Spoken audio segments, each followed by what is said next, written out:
حادثے پر کیا کہیں گے سر؟ کمنٹ کر دیجیے سر.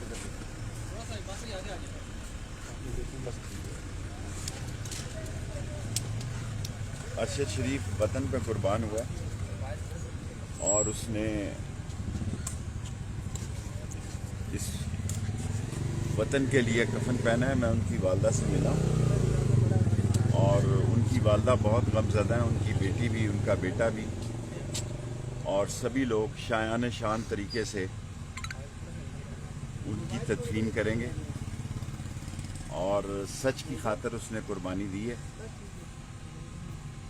اور یہ بات پہلے ہی آ رہی تھی کہ ان کے سر کی قیمت لگی ہوئی ہے. اس ملک میں بہت سارے لوگوں کے سر کی قیمت لگ چکی ہے، اور ان کو گولی لگی ہے. اب کینیا پولیس نے بھی یہ کہہ دیا ہے، اور جان بوجھ کر جو انفلوئنس ایجنٹ ہیں وہ یہ تاثر دے رہے ہیں کہ کوئی حادثہ یہ خبر نہ دی جائے. اور ارشد شریف نے جس تحقیق کے ساتھ اس ملک میں جرنلزم کیا، جتنی محنت کی، جو ڈاکومنٹ لا رہا تھا، جو مووی آ رہی تھی کرپشن پہ، اصل میں وہ اسی کے لیے کینیا گیا تھا. وہ اسی کینین پرسن کے ساتھ آخری سگنیچر کرنے جا رہا تھا تاکہ وہ اس مووی کو روک رہے تھے. وہ کرپٹ لوگ جو ہر چیز خرید سکتے ہیں، وہ کرپٹ مافیا جو اپنے کیسز ختم کر سکتے ہیں، جو منی لانڈرنگ سے نکل سکتے ہیں، جو قانون کو خرید سکتے ہیں، جو پولیس کو خرید سکتے ہیں. آج میں آیا ہوں یہاں پہ تو میرے پیچھے ساری انٹیلیجنس کی گاڑیاں ہیں. آپ دیکھیں کس قدر ظلم. ساری دنیا کو میں کہنا چاہتا ہوں کہ میں لال حویلی سے نکلا ہوں، اسلام آباد میں داخل ہوا ہوں.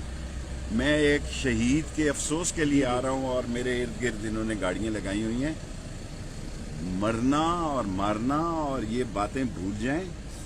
اللہ بہت بڑا ہے، ان کی شکست قریب ہے. یہ شکست کھائیں گے اور یہ منہ کے بل گریں گے، اور یہ جو پلانٹڈ لوگ لائے گئے ہیں جنہوں نے یہ پلان کیا وہ بھی رسوا ہوں گے.